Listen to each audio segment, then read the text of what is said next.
আপনি কখনো পলাশ ফুল দেখেছেন?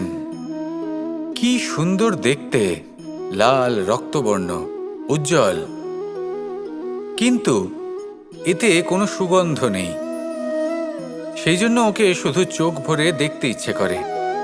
দেখবেন তাকে কিন্তু পুজোতে ব্যবহার করা হয় না, এই ফুল দিয়ে মালা বানানো হয় না। সেরকমই আমাদের জীবনে এমন অনেক ব্যক্তি রয়েছেন যাদেরকে সম্মান অর্জন করতে হয়। যদি আপনি কোনো উচ্চ বংশে জন্ম নিয়ে থাকেন এবং আপনার কাছে সবকিছু থাকে, ধন ঐশ্বর্য থাকে, সবকিছু আপনি আগে থেকেই পেয়ে গেছেন, তাও কিন্তু এই সংসার আপনাকে সম্মান দেবে না। ততক্ষণ পর্যন্ত দেবে না যতক্ষণ না আপনি নিজের অন্তরে গুণ জাগ্রত করছেন, শ্রেষ্ঠ কর্ম করছেন, নিজের অন্তরে ইতিবাচক মনোভাবের এই সুবাস জাগ্রত করছেন। যদি এসব কিছু করেন তাহলেই এই সংসার আপনাকে সম্মান দেবে। এবার এটা আপনার ওপরে নির্ভরশীল যে আপনি কি পলাশ ফুলের মতো হতে চান, নাকি অন্য কোনো ফুল হয়ে উঠতে চান যার সুবাস আছে, যে নিজের সুবাস এই সারা পৃথিবীতে ছড়িয়ে দেয়। আসুন আমার সাথে ভালোবেসে বলুন, রাধা রাধা। মানুষ যখনই কোনো পর্বতারোহণ করতে শুরু করে তখন সে বারবার পড়ে যায়, বারবার উঠে দাঁড়ায়, সামনে এগোতে চেষ্টা করে, কিন্তু যদি সে দৃঢ় নিশ্চয় করে থাকে তাহলে সে অবশেষে সেই পর্বতের শিখরে পৌঁছেই যায়। চলার পথে যদি বড় কোনো পাথর চলে আসে বা পর্বতের কোনো বড় অংশ সামনে আসে তাহলে সে তার সাথে ধাক্কা খায় না, সে পথ বদলে নেয়। কিন্তু বাধা তাকে সবসময় পেতেই হয়, আর সেই বাধা সে পায় ছোট ছোট পাথরের দ্বারা। তাদের উপর পা পড়লে তার পা পিছলে যায় আর সে পড়ে যায়। এই ছোট ছোট পাথর হলো আমাদের জীবনের সেই ছোট ছোট সমস্যা, সেই ছোট ছোট ভুলগুলো যেগুলো আমরা অবজ্ঞা করতে থাকি। আমরা ভাবি এর দ্বারা কি বা ক্ষতি হবে, কিন্তু সেগুলোই অনেক সময় আমাদের অসফলতার কারণ হয়ে দাঁড়ায়। যত তাড়াতাড়ি সম্ভব এই ছোট ছোট পাথরগুলিকে জীবন থেকে তুলে ফেলে দিন। ভুল হওয়াটা স্বাভাবিক, কিন্তু তার মানে এই নয় যে বারবার সেই ভুলের পুনরাবৃত্তি ঘটবে। ভুলটা বুঝুন, সেটা স্বীকার করুন আর সেটা শুধরে নিন। যখন আপনি এটা করতে শিখবেন তখনই খুব তাড়াতাড়ি আপনি সেই শিখরে পৌঁছতে পারবেন। আর যখন পৌঁছে যাবেন তখন এই মন প্রসন্ন হয়ে বলবে, রাধা রাধা। সূর্য এই সংসারকে আলো প্রদান করে। সূর্যের মনে যদি নিজের তেজের জন্য অহংকার জন্ম নেয় তখন তার অহংকার ভঙ্গ করে মেঘ। সূর্যের আলো পূর্ণরূপে ঢেকে দেয়। মেঘের মনে যদি নিজের গতি নিয়ে অহংবোধ জন্ম নেয় তাহলে মেঘের অহংকার ভঙ্গ করে পর্বত, মেঘের গতি অবরুদ্ধ করে দেয়। এবার যদি পর্বত নিজের নিশ্চলতা নিয়ে অহংকার করে তাহলে সেই অহংবোধ ভঙ্গ করে একটি মূষক, সেই বিশাল পর্বতে একটি ছিদ্র করে দেয়। এবার যদি মূষকের নিজের মনে অহংবোধ জন্ম নেয় তাহলে জল তার অভিমান ভঙ্গ করে, সেই ছিদ্র দিয়ে প্রবেশ করে। আর যদি জলের মনে অহংবোধ জন্ম নেয় তখন মানুষ বাঁধ নির্মাণ করে তার গতিপথ রুদ্ধ করে, জলের অহংকার ভঙ্গ করে। আর যদি মানুষের মনে অহংকার জন্ম নেয় তখন সূর্য নিজের তাপ দ্বারা মানুষের অহংকার ভঙ্গ করে। এই সংসারে অহংকার প্রদর্শন করার কোনো প্রয়োজন নেই। আমাদের সবার মধ্যেই কিছু বিশেষ গুণ আছে, আর সবার মধ্যে কোনো না কোনো দোষও আছে। এই প্রকৃতি আমাদের কি শিক্ষা দেয়? কেউ একে অপরের সাথে লড়াই করে না, একে অপরের জন্য বাধা সৃষ্টি করে না, শুধু নিজের কর্ম করে। সূর্য নিজের প্রকাশ দ্বারা বনস্পতি এবং গাছপালাকে জন্ম দেয়। মেঘ বর্ষা সৃষ্টি করে লুপ্ত হয়ে যায়, আবার নির্মিত হয়।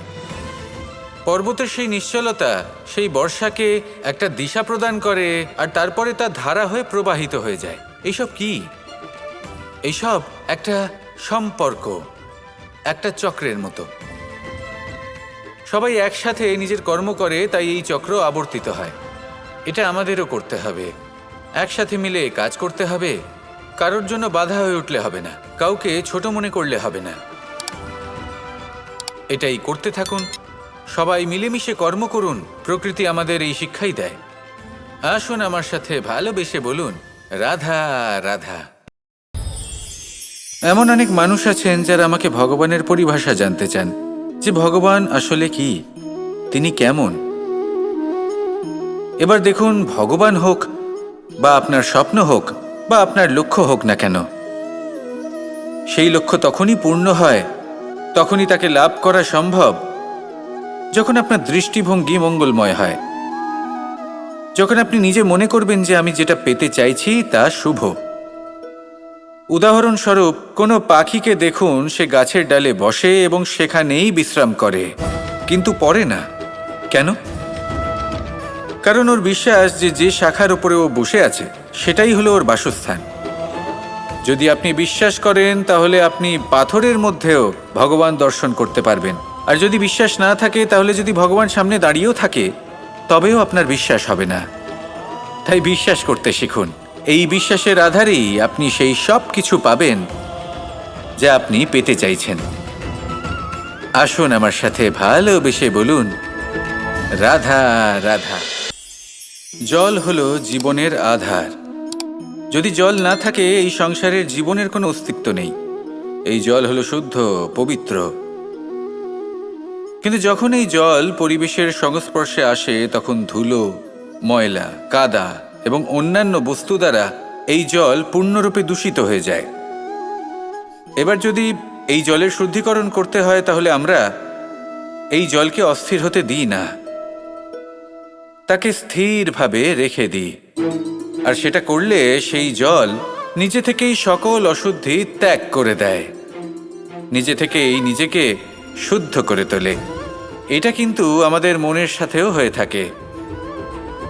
এই সংসারে এত সমস্যার সম্মুখীন হয়েও কোথাও না কোথাও আমাদের এই মন মলিন হয়ে যায়, এতে নেতিবাচক ভাব জাগ্রত হয়। সেই মুহূর্তে আপনি কোনোভাবে রাগ করবেন না, মন খারাপ করবেন না, তাড়াতাড়ি কোনো সিদ্ধান্ত নেবেন না, কোনো প্রতিক্রিয়া দেবেন না। শুধু নিজের এই মনকে শান্ত করে রাখবেন, শান্ত মনে দিন যাপন করবেন।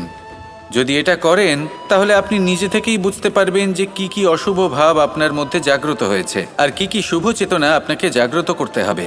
আপনি নিজে থেকেই এমন পথ খুঁজে পাবেন যার দ্বারা এই অশুদ্ধি আপনি ত্যাগ করতে পারবেন।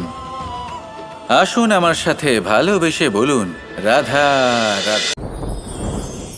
সাগর জলতত্ত্ব দ্বারা সমৃদ্ধ। এ হলো জন্মদাতাও আর জনকও। এই সাগরকে দেখে আমরা অনেক কিছু শিখতে পারি। এই সাগরকে বাইরে থেকে দেখলে মনে হবে এর ঢেউ কোলাহল সৃষ্টি করছে, কিন্তু যদি আপনি আস্তে আস্তে কিছুটা গভীরে যান, তাহলে দেখবেন ঢেউগুলি শান্ত হয়ে গেছে। সেই একই সাগর তীরের কাছে অন্যরকম, গভীরে অন্যরকম। এবার সাগরের মাঝে এসে দাঁড়ান আর অনুমান করতে চেষ্টা করুন যে এটা কতটা গভীর। তাহলে দেখবেন এই কাজ অসম্ভব। আপনি সত্য কখনোই জানতে পারবেন না যতক্ষণ না সেই সাগরের তলদেশে পৌঁছচ্ছেন। এবার এই সাগরের মতোই হয় মানুষ।